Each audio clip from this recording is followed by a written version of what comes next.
Yo, what's cracking everyone? Ericship 111 here, and finally, the highly anticipated Need for Speed Unbound is here.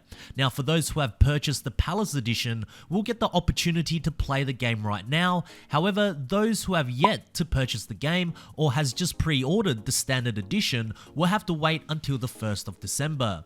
Now, just to let you guys know, I did receive a code from EA to play this game, but from my understanding, no review codes were actually given out to anyone. So what you see in today's video is pretty much my first impressions of the game and what stood out to me. Just before I continue, a small disclaimer, I like this game very much, and if you would like to see more Need for Speed Unbound videos along with Forza Horizon 5 content, be sure to subscribe to my channel with notifications turned on so that you won't miss out on any of my videos that goes live. So without further ado, here are 5 incredible things I immediately noticed about Need for Speed Unbound. Starting off with number 1, the art style. Now, I must admit, when I first saw the Unbound trailer, I was a little skeptical about this form of art style, where you can see speed lines from your car, thick clouds of smoke coming from your tires, along with wings drawn when your car is airborne, and all in the visuals of this comic book or anime style. But after actually experiencing it firsthand myself, I don't mind it at all. I think it gives each player or each driver an extra layer of personality, as there are many different options you can choose from. It gives Need for Speed Unbound a very unique identity, which I believe it has achieved, and more importantly, it doesn't interfere with how each car drives. It is simply an art style that the developers were going for, and I believe it augments the realism from the car models with the outrageously, totally unrealistic drawn effects very well.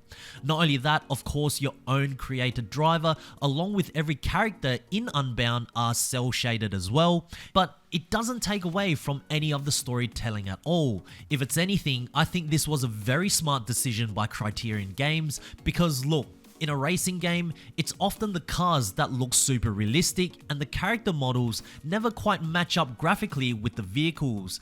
The humans always seem very game-like anyways, so to steer into the opposite direction, creating character models that look completely drawn out without looking like it doesn't belong in the Need for Speed Unbound world is something I really like. It also makes all the cutscenes that much more intriguing to watch.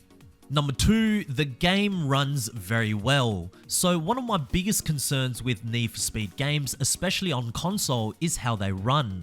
Many times I've experienced frame rate issues, especially when lots of things are happening on the screen all at once, such as getting chased by the cops or causing a huge collision, to even just exploring certain parts of the map where the performance of the game will drop. Now, for those that are unaware, Need for Speed Unbound was developed for current gen consoles only, which means the developers didn't have to handcuff themselves to deliver a title for an aging console. This was built to take full advantage of the new Xbox Series consoles and the PlayStation 5, and my goodness, can you tell? The game runs incredibly smooth. I've maybe only had 1 or 2 instances where the frame rate dropped just a little bit, but apart from that, every time I would be in a race or speeding away from the cops, I always catch myself saying, I just can't believe how well this game runs. So kudos to Criterion Games for delivering such a smooth, buttery title. Number 3, the city is big. Now, I won't give away too much of the story mode of Unbound, but from the first few hours of gameplay, you will spend quite a lot of time around the main city, which I believe is called Lakeshore City. Now, for new viewers who might be stumbling across my channel for the very first time, I play a lot of the Forza Horizon series, and one thing that Horizon 5 lacks on its map is a big city-like area. Now, I know back in Need for Speed Heat, there was also a city in that title too, called Palm City, and although there were huge skyscrapers around, there wasn't that many roads you can discover or to drive around, so although it did feel big vertically, horizontally it was certainly lacking. But in Unbound, not only does it look like a big city, but it drives like one too. I can say I've spent a good 3 hours around the main city, and I still feel like there's so much more I can discover and drive through, which is awesome. Either that, or I'm just so deprived from not driving around the city in Forza Horizon 5 that seeing Unbound's Lakeshore City has just completely overwhelmed me. I'm not too sure, but combine the big city with how smooth the game runs with its 60 frames per second, it's a great recipe for an open world racer. Number 4, car customizations. Alright, so with the story mode, in the beginning you do get to choose one of 3 vehicles, which are quite good if I'm very honest. I was kind of worried that Unbound was gonna pull a Horizon 5 and give us great cars from the beginning, but you will find out why later on for those who don't want any spoilers. However, as you progress through the car you initially chose, you eventually get to upgrade its visuals. So for me, I chose the Lamborghini Countach, and after a couple of hours, I earned enough in-game money to apply this body kit on. I mean, my goodness, how insane does this body kit look? It's almost unrecognizable from a standard Countach, which is a good thing. Not only that, there were other full body kit presets available too, but for campaign purposes, they ask you to choose this one. Not only that, as you are going through the early stages of the story, you also get a chance to drive the new Nissan Z. All fully customized with a unique livery, and I must say the car looks like something I want in real life. And these are customizations that the Forza Horizon series are seriously lacking, and just seeing how cars can truly transform just based on those 2 examples makes me very curious to see the other cars and what is possible.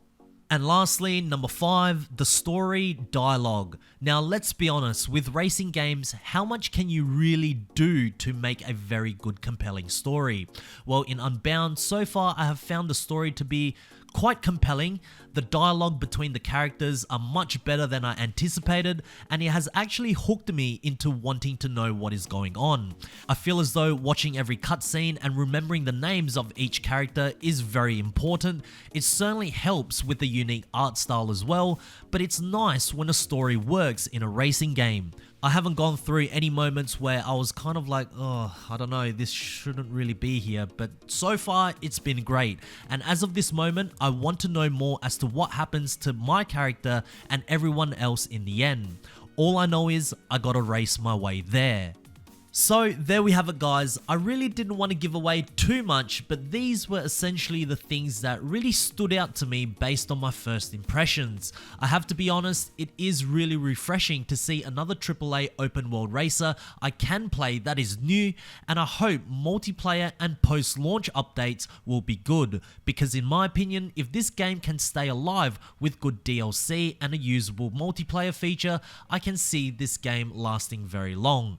Anyways, if you guys did enjoy this video or found this video helpful, please make sure to smash the thumbs up button, as it really does help me out. And again, if you guys would like to see more Need for Speed Unbound content right here on this channel, make sure to click the subscribe button with notifications turned on. That way you won't ever miss out on another video that goes live, and I hope to see you guys in the next video. Peace.